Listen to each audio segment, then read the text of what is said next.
Pernah gak lu ngerasa begini? Lu kerja, lu capek, lu bangun pagi, pulang malam, kadang lembur, kadang ngorbanin waktu, kadang bahkan ngorbanin kesehatan. Tapi anehnya, begitu gajian datang, rasanya cuma numpang lewat. Baru beberapa hari, uang udah mulai hilang. Bayar ini, bayar itu. Ada kebutuhan mendadak, ada utang, ada keinginan, ada pengeluaran yang bahkan lu sendiri nggak sadar. Dan akhirnya lu bertanya, kenapa rezeki gue selalu habis? Tapi tunggu, bagaimana kalau masalahnya sebenarnya bukan karena rezeki lu sedikit? Bagaimana kalau selama ini ada sesuatu yang membuat rezeki yang datang nggak pernah sempat menjadi keberkahan? Dan yang lebih mengejutkan, bisa jadi lu melakukannya setiap hari tanpa sadar. Jadi jangan buru-buru skip, karena di bagian terakhir, gue bakal kasih satu hal yang sering dianggap sepele, padahal justru bisa mengubah cara lu melihat rezeki selamanya. Coba kita bedakan dulu. Rezeki itu bukan cuma uang, napas lu, kesehatan, orang yang masih sayang sama lu, kesempatan kerja, ide yang muncul di kepala, bahkan kemampuan untuk bangun dan mencoba lagi besok. Itu semua bagian dari nikmat. Masalahnya, kita sering mengukur rezeki cuma dari saldo rekening. Saldo naik sedikit, kita senang. Saldo turun, kita panik. Padahal ada orang yang penghasilannya besar, tapi hidupnya nggak pernah merasa cukup. Dan ada orang yang penghasilannya sederhana, tapi hatinya jauh lebih tenang. Berarti ada sesuatu yang lebih penting daripada sekadar jumlah. Keberkahan. Dan disinilah masalah pertama dimulai. Lu mungkin bukan kekurangan rezeki. Lu mungkin cuma belum tahu kemana rezeki lu pergi. Bayangin rekening lu seperti ember. Setiap bulan Allah kasih lu air. Lu kerja, lu dapat penghasilan, lu punya kesempatan, air masuk, tapi di bawah ember itu ada lubang kecil, bukan lubang besar, kecil, tapi terus-menerus bocor. Itulah yang sering terjadi dalam kehidupan kita. Bukan satu pengeluaran besar, tapi puluhan kebocoran kecil. Gengsi, belanca karena ingin terlihat berhasil. Self-reward yang kelewatan. Nongkrong padahal gak punya uang. Langganan sesuatu yang gak pernah dipakai. Beli barang karena takut dianggap ketinggalan. Dan yang paling berbahaya, menghabiskan uang untuk sesuatu yang sebenarnya gak membuat hidup kita lebih baik. Akhirnya lu bilang, gaji gue kurang. Padahal mungkin bukan cuma gajinya yang harus diperbaiki, kebocorannya juga harus ditutup. Nah, ini yang jarang dibicarakan.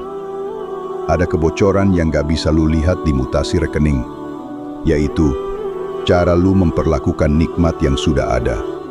Coba jujur, berapa kali lu mendapatkan sesuatu, tapi respons pertama lu justru mengeluh. Segini doang? Kenapa orang lain lebih enak? Kenapa hidup gue begini terus? Kenapa gue nggak seberuntung mereka? Pelan-pelan, kita terbiasa melihat apa yang belum kita punya, sampai lupa menghargai apa yang sudah ada. Padahal rasa syukur bukan berarti lu harus berhenti mengejar kehidupan yang lebih baik. Bukan, lu tetap boleh punya target, lu tetap boleh ingin kaya, lu tetap boleh ingin punya rumah bagus, kendaraan bagus, bisnis besar. Tapi jangan sampai keinginan membuat lu buta terhadap nikmat yang sudah ada. Karena kalau setiap kenaikan selalu terasa kurang, sebanyak apapun yang lu dapat, lu tetap akan merasa miskin. Sekarang pertanyaan yang lebih dalam, kenapa ada orang yang kerja keras, tapi hidupnya tetap terasa berat? Jawabannya nggak selalu karena dia malas, kadang memang penghasilannya belum cukup, kadang ada tanggungan, kadang ada keadaan yang di luar kendalinya. Jadi jangan menyalahkan orang yang sedang kesulitan, tapi untuk diri kita sendiri. Kita perlu berani melakukan evaluasi. Apakah cara kita mencari uang sudah benar? Apakah kita sering mengorbankan prinsip demi uang? Apakah kita terlalu mengejar pengakuan? Apakah setiap mendapatkan uang, kita langsung ingin membuktikan sesuatu kepada orang lain? Karena ada jebakan yang sangat halus. Kita bekerja bukan lagi untuk membangun kehidupan. Kita bekerja untuk terlihat berhasil. Dan ketika tujuan kita berubah, penghasilan berapapun rasanya nggak pernah cukup. Kita membeli bukan karena butuh, tapi karena ingin terlihat punya. Kita mengejar bukan karena perlu, tapi karena takut tertinggal. Dan akhirnya, kita menjadi kaya di mata orang lain, tapi miskin ketenangan di dalam diri. Sekarang kita masuk ke bagian yang paling penting. Kalau lu ingin hidup lebih berkah, jangan cuma bertanya, bagaimana caranya mendapatkan lebih banyak? Mulai bertanya, bagaimana caranya menjaga apa yang sudah Allah kasih? Jaga penghasilan, jaga cara menggunakannya, jaga lisan, jaga amanah, bayar kewajiban. Jangan sengaja menyakiti orang, jangan merasa lebih tinggi dari orang lain hanya karena punya uang lebih banyak. Dan yang paling sederhana, belajar mengucapkan syukur, bukan cuma ketika dapat uang, tapi ketika masih diberi kesempatan, ketika masih punya keluarga, ketika masih bisa bekerja, ketika masih bisa memperbaiki kesalahan, karena terkadang rezeki terbesar bukan sesuatu yang datang, tapi sesuatu yang ternyata selama ini sudah ada di depan mata kita. Sekarang gue kasih lu tantangan sederhana, gak perlu keluar uang. Selama 7 hari, setiap kali mau mengeluh tentang keadaan, berhenti sebentar, tarik napas, lalu tanyakan, apa satu nikmat yang masih gue punya hari ini? Kedua, catat semua pengeluaran lu, bukan untuk menyiksa diri, tapi untuk menemukan kebocoran.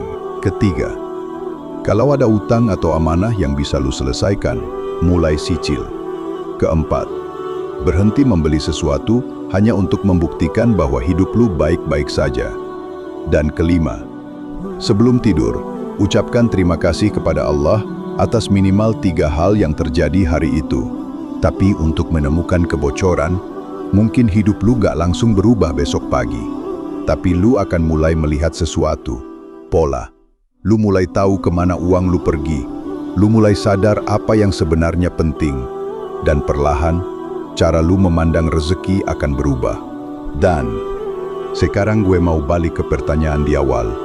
Kenapa rezeki gue selalu habis? Mungkin jawabannya bukan selalu karena lu kurang rezeki. Mungkin selama ini, lu belum belajar membedakan antara punya banyak dan merasa cukup. Karena uang yang banyak tanpa keberkahan tetap bisa terasa kurang. Tapi rezeki yang sederhana, kalau dijaga dengan baik, bisa memberikan ketenangan yang gak bisa dibeli. Jadi mulai hari ini, jangan cuma kejar rezeki, jaga rezeki. Syagakara mendapatkannya, syagakara menggunakannya, syaga hati saat mendapatkannya. Dan jangan lupa, ketika hidup sedang sempit, jangan langsung mengira Allah meninggalkan lu. Bisa jadi, lu sedang diarahkan untuk belajar sesuatu yang belum pernah lu pahami sebelumnya. Kalau lu sedang berada di fase hidup yang berat, semoga Allah mudahkan. Kalau rezeki lu sedang sempit, semoga Allah bukakan jalan. Dan kalau hari ini lu masih berjuang, jangan berhenti. Karena mungkin pintu yang lu tunggu-tunggu sedang dibuka perlahan. Hanya saja, lu belum melihatnya. Kalau lu percaya rezeki Allah itu luas, tulis di komentar, Bismillah, rezeki berkah. Dan jangan lupa subscribe Pintu Rezeki, karena di video berikutnya, kita bakal bahas satu hal yang lebih dalam. Kenapa ada orang yang kelihatannya punya semuanya, tapi hidupnya tetap gak pernah merasa cukup?